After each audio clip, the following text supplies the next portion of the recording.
신사임당 채널 구독자 여러분, 안녕하십니까? 오늘은 KR 리서치의 김대준 소장과 함께 요동치는 주식시장의 본질을 꿰뚫어보는 시간을 가져보겠습니다. 현재 코스피 지수가 6,000포인트를 향해 달려가고 있는 이 시점에서 많은 투자자분들이 지금이 상승의 초입인지 아니면 위험한 과열 구간인지 혼란스러워하십니다. 냉정하게 말해서 지금 시장은 당연히 초입 단계는 아니며 절대 다수의 시장 참여자들이 이미 뜨거운 과열 상태라고 충분히 인식하고 있는 상황이 맞습니다. 하지만 미국의 연준 의장인 제롬 파월은 거품이란 그것이 완전히 꺼지고 나서야 비로소 거품이었다는 사실을 알 수 있다고 경고한 바 있습니다. 시장이 과열되었다고 해서 무조건 주식을 멀리해야 하는 것이 아니라 그 관성으로 인해 주가가 더 오를 수 있음을 인정하고 대응해야 합니다. 지금처럼 지수가 높게 형성된 구간에서는 무엇을 사느냐가 가장 중요한 문제이며 종목별로 상황이 판이하게 다르기 때문에 정밀한 선별 작업이 필요합니다. 글로벌 자금이 한국 기업들로 대거 몰려드는 현상을 이해하려면 먼저 자본의 속성이 수익률이 낮은 곳에서 높은 곳으로 흐른다는 점을 알아야 합니다. 물은 중력에 따라 높은 곳에서 낮은 곳으로 흐르지만 돈은 수익률이라는 강력한 자석에 이끌려 중력과는 정반대의 방향으로 거침없이 이동하기 마련입니다. 최근 해외 자금이 국내 시장으로 유입되는 근본적인 배경에는 한국의 경기 상황이 앞으로 더욱 호전될 것이라는 긍정적인 전망이 짙게 깔려 있습니다. 여기에 더해 국가 간의 금리 차이나 환율 변동성 등의 복합적인 요소들이 맞물리면서 글로벌 거대 자본이 한국 시장을 매력적인 투자처로 낙점했습니다. 변동성이 극심한 시장에서 투자자들이 반드시 눈여겨보아야 할 신호는 바로 선행지표와 동행지표 그리고 후행지표를 구분하여 분석하는 능력입니다. 주가의 움직임보다 앞서서 신호를 보내는 유일하고 강력한 선행지표는 바로 시장의 거래량과 거래 대금이 어떻게 변화하는지를 관찰하는 것입니다. 주가가 바닥을 치거나 혹은 천장에 도달하기 직전에는 거래량이 평소와 다르게 폭발하거나 급격히 줄어드는 현상이 반드시 선행하여 나타나게 됩니다. 반면 지수와 발맞추어 함께 움직이는 동행지표의 대표 주자는 고객 예탁금으로 시장의 에너지가 얼마나 비축되어 있는지를 보여주는 척도가 됩니다. 만약 지수는 제자리 걸음을 하고 있는데 고객 예탁금이 조금씩 줄어들기 시작한다면 이는 조만간 시장이 조정 국면에 진입할 수 있다는 강력한 경고입니다. 놀랍게도 최근 고객 예탁금은 110조 원을 돌파하며 역사상 최대 규모를 기록했고 이는 시장의 하방을 지지하는 든든한 기초 체력이 되고 있습니다. 1년 전만 해도 40조 원 수준이었던 예탁금이 단기간에 2배 이상 불어났다는 사실은 여전히 시장에 참여하려는 대기 자금이 풍부함을 의미합니다. 현재 거래 대금의 추이를 살펴보더라도 고점에서 물량이 한꺼번에 쏟아지는 위험한 징후는 아직 발견되지 않았기에 시장의 생명력은 유효하다고 봅니다. 우리가 미처 발견하지 못한 위험을 사후에 확인시켜주는 후행 지표로는 보조 지표 중 하나인 이격도를 활용해 현재의 과열 정도를 측정할 수 있습니다. 이격도는 현재의 주가와 20일 이동 평균선 사이의 거리를 의미하며 이 수치가 110% 이상 벌어지면 기술적인 과열권으로 해석하게 됩니다. 주가와 이동 평균선은 자석처럼 서로를 끌어당기는 성질이 있어서 너무 멀리 떨어지면 결국 다시 만나기 위해 방향을 틀게 되는 회귀의 원리를 가집니다. 제가 주식시장에 발을 들였던 1997년부터 지금까지 약 25년의 세월 동안 이격도가 110%를 넘었던 적은 단 2~3번에 불과합니다. 이는 현재 시장이 역사적으로 유례를 찾아보기 힘들 정도로 과열된 상태임을 시사하며 조만간 어떤 방식으로든 이격 해소 과정이 나타날 것임을 암시합니다. 이격 해소는 주가가 직접적으로 하락하는 가격 조정의 형태일 수도 있고 혹은 주가가 횡보하며 이평선이 올라오기를 기다리는 기간 조정의 형태일 수도 있습니다. 따라서 당분간은 시장이 가격이나 기간 측면에서 한 차례 쉬어갈 수 있는 구간에 진입했다는 점을 염두에 두고 보수적인 관점에서의 체크가 필요한 시점입니다. 한편 미국 대법원의 관세 정책 판결이나 트럼프의 추가 관세 예고와 같은 대외적 변수들이 코스피 시장에 단기적인 충격을 줄 수 있는지 우려가 큽니다. 거대 자본을 움직이는 큰 손들은 불확실성을 극단적으로 싫어하며 위험이 조금이라도 감지되면 투자 비중을 줄이거나 관망세로 돌아서는 습성을 가지고 있습니다. 트럼프 행정부의 관세 정책에 대한 불확실성이 가중되는 현 상황에서 외국인 투자자들이 한국 시장에 공격적으로 들어오기에는 다소 무리가 있는 환경입니다.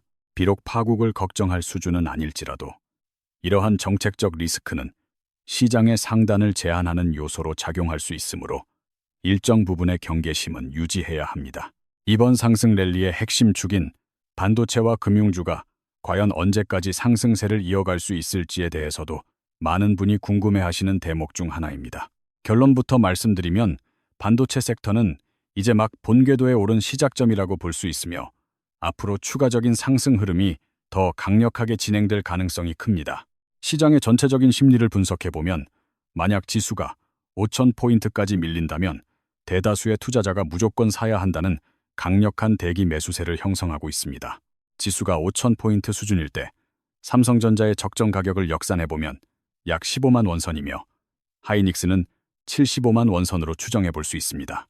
즉, 반도체 대형주들은 주가 조정이나 기간 조정이 발생하더라도 밑에서 받쳐주는 대기 매수 자금이 워낙 탄탄하기 때문에 하방 경직성이 매우 강한 편입니다. 유효한 투자 전략은 최적의 저점을 잡는 것이므로 지수 5,000포인트와 5,500포인트 사이에서 자신만의 기준을 세워 분할 매수로 접근하는 것이 유리합니다. 하지만 금융주의 경우에는 상황이 조금 다른데 이들은 업황의 본질적인 개선보다는 상법 개정이나 배당 이슈 같은 이벤트에 의해 주가가 움직이고 있습니다. 반도체는 물건을 무한정 찍어내어 팔 수 있지만 은행이나 증권사는 예대 마진이나 중개 수수료에 의존하므로 기업 가치의 성장에 태생적인 한계가 존재합니다. 현재 주요 은행주와 증권주들의 주가 순자산 비율이나 자기자본 이익률 수치를 살펴보면 이미 역사적 상단부인 고점 수준에 도달해 있음을 알 수 있습니다. 결국 반도체는 수요와 공급에 의해 더 치고 나갈 여력이 충분하지만 금융주는 가치평가 측면에서 다소 부담스러운 구간이기에 신중한 접근을 권합니다. 요즘 시장에서는 버티는 사람만이 수익을 독차지한다는 말과 현금을 보유하는 것이 최고라는 상반된 주장이 팽팽하게 맞서고 있는 상황입니다. 작년까지만 하더라도 시장은 우량주를 사서 끝까지 들고 가는 바이 앤 홀드 전략이 가장 큰 수익을 안겨주었던 효율적인 구간이었습니다. 과거 1, 2년 전의 개인 투자자들은 지수의 등락에 맞추어 적절하게 사고 팔며 시장 수익률을 상회하는 영리한 매매 패턴을 보여주었습니다. 하지만 작년 5월부터 시작된 대세 상승장에서는 삼성전자를 5만 원에 사서 20만 원까지 버틴 투자자들이 진정한 승자로 기록되었습니다. 하이닉스 역시 17만 원대에서 매수하여 100만 원에 도달할 때까지 묵묵히 보유했던 분들이 시장의 열매를 가장 달콤하게 맛보았습니다. 이런 학습 효과 때문에 올해도 좋은 주식을 사서 연말까지 무작정 가져가겠다고 계획하시는 분들이 주변에 굉장히 많이 계십니다. 그러나 시장은 언제나 대중이 모두 똑같이 생각하는 방향으로 흘러가지 않으며 올해는 작년과는 전혀 다른 성격의 장세가 펼쳐질 것입니다. 작년이 거래소 중심의 대형주가 주도하는 보유의 영역이었다면 올해는 조금 더 유연하고 기민한 대응이 필요한 수익률, 게임의 장입니다. 올해는 무작정 버티기보다는 적절한 시점에 이익을 실현하고 다시 기회를 노리는 사고파는 전략이 훨씬 더 효과적인 한 해가 될 것입니다. 거래소 시장보다는 코스닥 시장이 투자 효율성 측면에서 더 유리할 것으로 보이며 개인 투자자들이 수익을 내기에 아주 적합한 환경입니다. 만약 작년의 성공 방식에만 매몰되어 올해도 같은 형태로 투자하신다면 예상치 못한 시장의 변화에 큰 낭패를 보실 수도 있습니다. 많은 분이 작년처럼 5배에서 10배씩 오르는 소위 텐베거 종목이 올해도 무더기로 나올 수 있을지에 대해 큰 기대를 걸고 계십니다. 작년에 가장 화제가 되었던 원익홀딩스 같은 경우 자회사의 로봇 사업 모멘텀에 힘입어 주가가 무려 20배 가까이 폭등하는 기염을 토했습니다.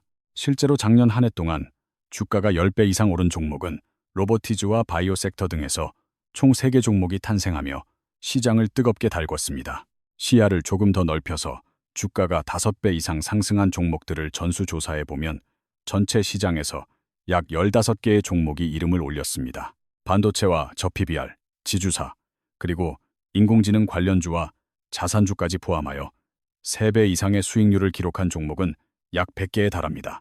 국내 주식시장에 상장된 전체 종목 수가 대략 2,700개라는 점을 고려하면 100개의 종목이 3배 올랐다는 것은 엄청난 수치입니다.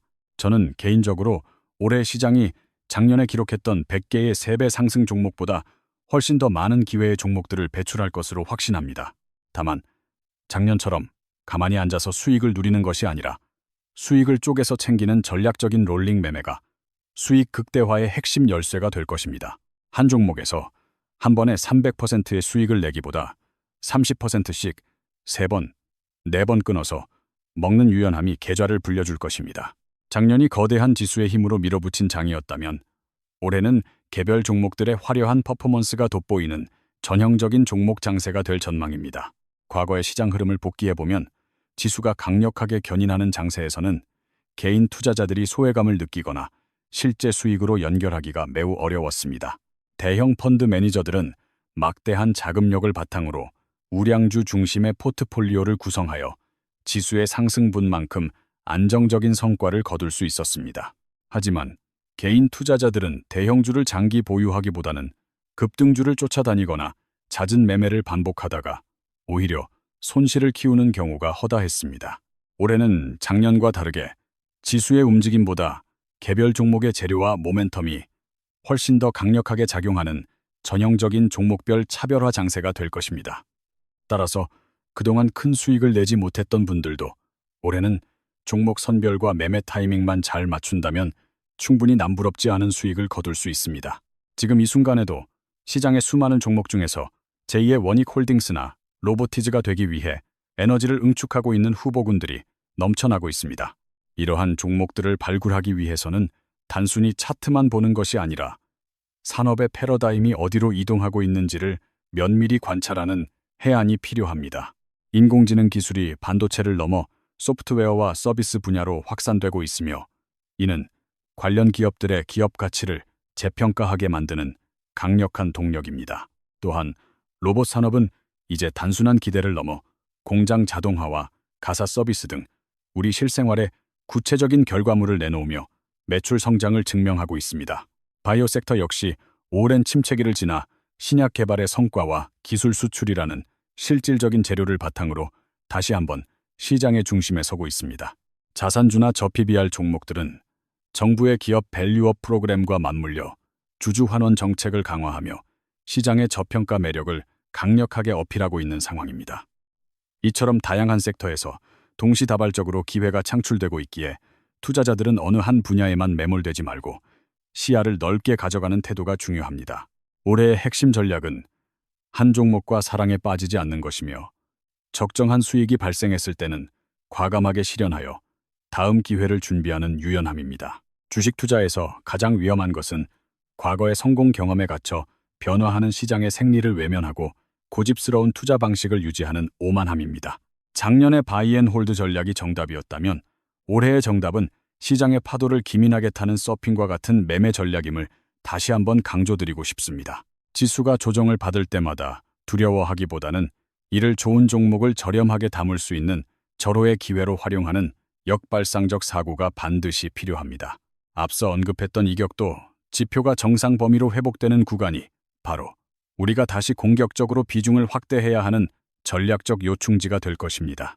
시장은 언제나 공포와 탐욕 사이를 왕복하며 움직이지만 원칙을 가진 투자자에게는 그 변동성조차 자산을 증식시키는 훌륭한 도구가 되어줍니다.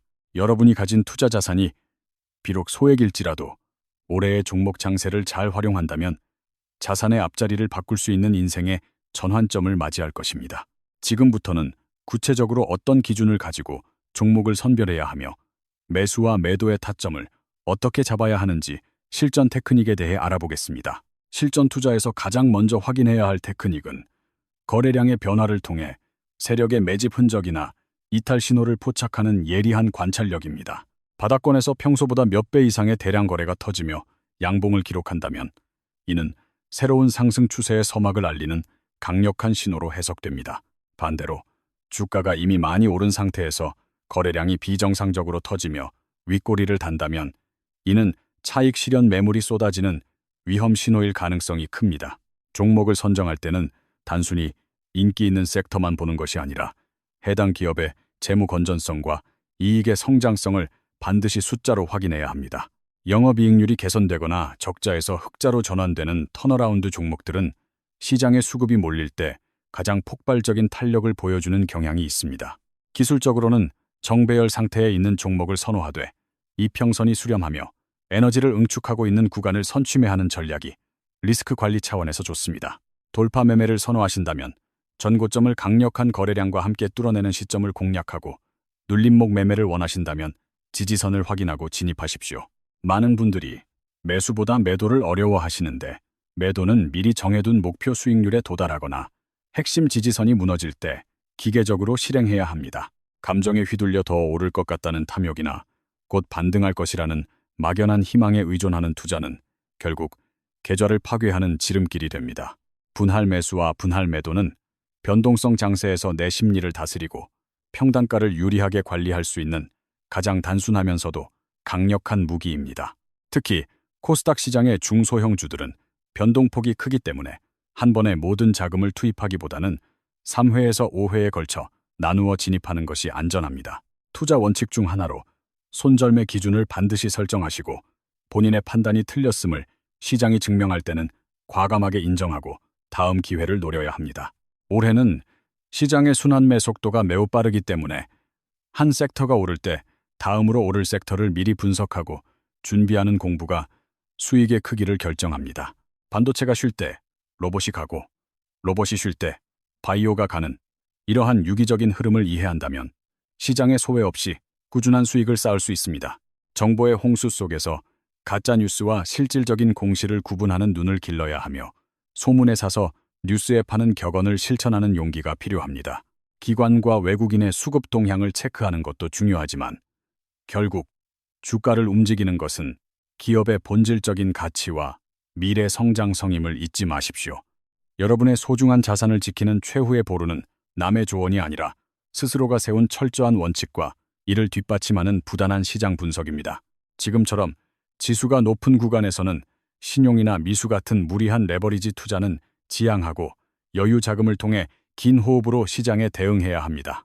시장은 언제나 준비된 자에게만 그 과실을 허락하며 올해의 종목 장세는 공부하는 투자자들에게 그 어느 때보다 관대한 보상을 제공할 것입니다. 이제 마지막 파트에서는 오늘 논의한 내용들을 종합하여 여러분이 당장 내일부터 실천할 수 있는 구체적인 행동 강령을 정리해 드리겠습니다. 지금까지의 내용을 요약하자면 현재 시장은 역사적 과열 구간에 진입해 있으므로 무작정 버티기보다는 영리한 대응이 필요한 시점입니다. 첫 번째 행동. 강령은 본인의 포트폴리오에서 이격도가 지나치게 높은 종목이 있다면 일정 부분 수익을 실현하여 현금 비중을 확보하는 것입니다. 두 번째는 시장의 중심축인 반도체 섹터의 하방 지지선을 확인하고 지수 조정 시 저가 매수할 수 있는 자금을 미리 준비해 두는 전략입니다. 세 번째는 작년의 바이앤홀드 방식에서 벗어나 올해는 30% 내외의 수익이 발생할 때마다 챙겨가는 롤링 매매를 습관화하십시오. 네 번째는 거래소 대형주에만 집중하기보다는 탄력적인 움직임을 보여줄 수 있는 코스닥 시장의 우량 중소형주들로 시야를 넓히는 것입니다. 다섯 번째는 로봇과 바이오, 그리고 인공지능 등 산업의 패러다임이 변하는 핵심 섹터 내에서 대장주와 후발주를 미리 선별해 두어야 합니다. 주식 투자는 단순히 돈을 거는 게임이 아니라 변화하는 세상의 흐름에 나의 자산을 편승시키는 고도의 지적 활동임을 항상 명심하십시오. 시장이 흔들릴 때마다 공포에 질려 소중한 물량을 던지기보다는 왜 지수가 움직이는지 본질적인 이유를 파악하려 노력하는 태도가 중요합니다. 오늘 제가 전달해드린 선행지표인 거래량과 후행지표인 이격도만 잘 활용하셔도 시장의 꼭지와 바닥을 판단하는 데 큰 도움이 될 것입니다. 금융주처럼 가치평가 상단에 도달한 종목은 보수적으로 접근하고 반도체처럼 성장 여력이 남은 종목은 조정 시 매수하는 차별화가 핵심입니다. 또한 트럼프의 관세 정책과 같은 대외 불확실성은 시장의 변동성을 키우는 요소일 뿐이지 대세 상승의 흐름을 완전히 꺾지는 못할 것입니다. 큰 돈은 불확실성을 피하지만 영리한 개인 투자자는 그 불확실성이 만들어낸 일시적 저점을 활용해 자산을 증식시키는 기회로 삼아야 합니다. 여러분이 오늘부터 실천해야 할 가장 중요한 과제는 본인만의 매매 일지를 작성하며 투자 원칙을 하나씩 정립해 나가는 구체적인 노력입니다. 어떤 종목을 왜 샀는지, 그리고 어떤 신호에 팔 것인지를 미리 기록해 두는 것만으로도 여러분의 투자 성공 확률은 비약적으로 상승합니다. 시장은 냉혹하지만 준비된 투자자에게는 그 어떤 것보다 따뜻한 기회의 땅이 되어준다는 사실을 잊지 마시고 부단히 정진하시길 바랍니다. 오늘 함께 나누었던 김대준 소장의 통찰이 여러분의 계좌를 붉게 물들이고 성공 투자로 인도하는 소중한 나침반이 되었기를 진심으로 기원합니다.